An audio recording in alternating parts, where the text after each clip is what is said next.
E aí, bora mergulhar num diálogo que parece improvável, mas é fascinante. O que acontece quando a gente pega uma das histórias de criação mais antigas do mundo e coloca lado a lado com as ideias mais radicais da física moderna? A gente vai explorar, no fundo, a origem da própria realidade.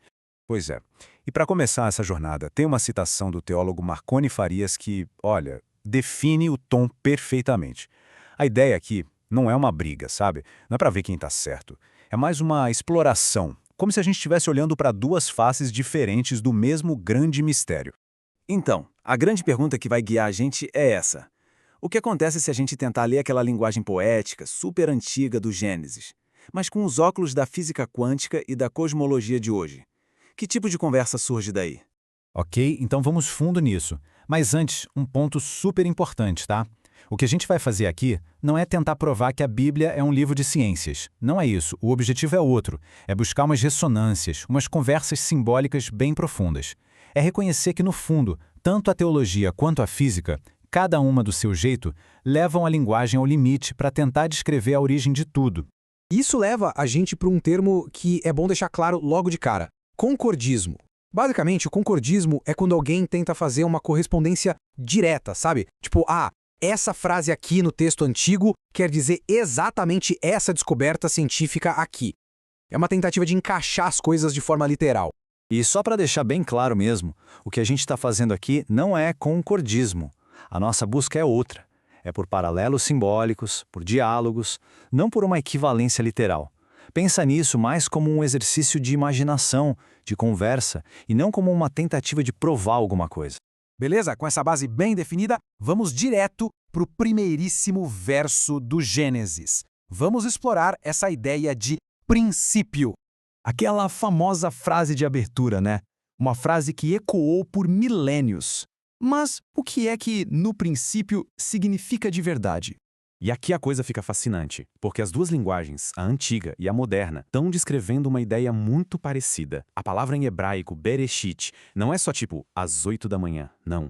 É um princípio de existência. É o momento em que a própria ordem surge. E isso, cara, ecoa de um jeito impressionante a ideia da singularidade cosmológica, aquele estado primordial de onde o próprio espaço-tempo emerge. Nos dois casos, a pergunta, tá, mas o que tinha antes? Simplesmente não faz sentido. Isso se conecta com um outro conceito maluco e fascinante, o vácuo quântico. A física de hoje diz pra gente que o nada não é nada, não é vazio. Pelo contrário, é um campo super fértil, um mar de potencialidades, onde partículas virtuais ficam piscando, aparecendo e sumindo o tempo todo. É um tipo de nada que está, na verdade, cheio de possibilidades. Então, o que a gente vê aqui? Tanto a linguagem antiga quanto a moderna estão sugerindo uma coisa bem radical, que o universo não começa com alguma matéria que já existia. Ele emerge de um estado de puro potencial. Criar, nesse sentido, é o ato de pegar infinitas possibilidades e, pá, transformar em uma realidade concreta. Ok, vamos seguir em frente no texto, porque essa ideia de potencial vai ficar ainda mais profunda. A narrativa continua descrevendo o estado inicial do mundo. Aí vem a frase sem forma e vazia. Essas palavras pintam um quadro de caos primordial, né? Um estado de pura indefinição.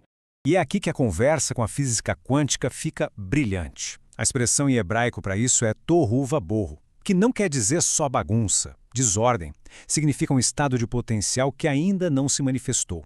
É uma ideia que lembra demais o conceito quântico de superposição, sabe? Aquele em que uma partícula existe em todos os seus estados possíveis ao mesmo tempo, até que alguma coisa interaja com ela. É a pura potencialidade. E as trevas que o texto fala?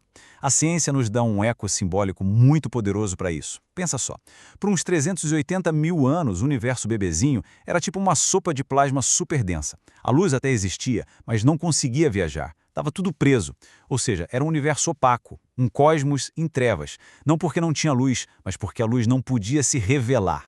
Mas esse estado de potencial não fica assim para sempre. Algo age sobre ele. O caos não continua indefinido. E isso nos leva para o elemento final desse trecho, e talvez o mais dinâmico de todos. A frase final do verso traz um agente ativo para a cena. O Espírito de Deus, que pairava sobre as águas, sendo que as águas aqui são símbolo desse caos fluido, indefinido. E é aqui que a analogia fica ainda mais provocadora. A palavra hebraica ruach significa vento, sopro, Ou seja, uma presença dinâmica que organiza as coisas. Isso tem um paralelo incrível com o que a gente vê na física quântica. Lá é a interação, a observação, que força um sistema a sair da superposição e escolher um estado. Ela colapsa aquele mar de possibilidades em uma única realidade. Então, esse pairar do espírito pode ser lido simbolicamente como essa interação que transforma o potencial em algo real. A chave para entender essa conexão toda é um conceito moderno, a informação. Muitos físicos hoje em dia não veem a informação só como algo que a gente usa para descrever as coisas. Eles veem a informação como um tijolinho fundamental do universo, tão real quanto matéria e energia. É a informação que dá forma, que dá ordem para a realidade. Então, resumindo o que a gente viu nesse segundo verso, a gente tem um campo de puro potencial, o tal tohu va-bohu, que lembra a superposição quântica. E aí esse campo é informado por um princípio ativo, o ruar. A criação, olhando por essa lente, é o processo de dar ordem ao caos, é transformar o que é possível naquilo que é real. Beleza, agora vamos juntar todas essas peças e ver que quadro geral se forma com esse diálogo todo. Esse processo simbólico que a gente montou pode ser visto em 4 passos. Primeiro, um princípio, uma singularidade, um começo a partir do puro potencial. Segundo, a partir daí surge um campo de possibilidades, um estado sem forma, onde tudo pode acontecer. Terceiro, uma presença ativa, a informação, entra nesse campo. E, finalmente, quarto passo, essa interação faz com que o potencial se transforme numa realidade manifestada, única e ordenada. E isso nos traz para a ideia central dessa análise toda. E se a criação não for um evento único que aconteceu lá atrás há bilhões de anos, e se for um processo contínuo, um colapso constante do campo de possibilidades se transformando em realidade, a cada momento? No fim das contas, o que a gente vê é que essas duas linguagens, mesmo sendo tão diferentes, parecem apontar para uma mesma verdade profunda. A nossa realidade, essa que a gente vê, que parece sólida e determinada, na verdade emerge de algo invisível, indeterminado e, no fundo, relacional. E tudo isso nos deixa com uma pergunta final. Uma pergunta que une a física mais avançada com a reflexão teológica mais profunda. É uma pergunta para a gente levar para casa. O universo em que a gente vive existe só porque ele era uma das infinitas possibilidades? Ou ele existe porque de alguma forma foi chamado a existir? A resposta? Bom, talvez ela continue lá, no coração do mistério.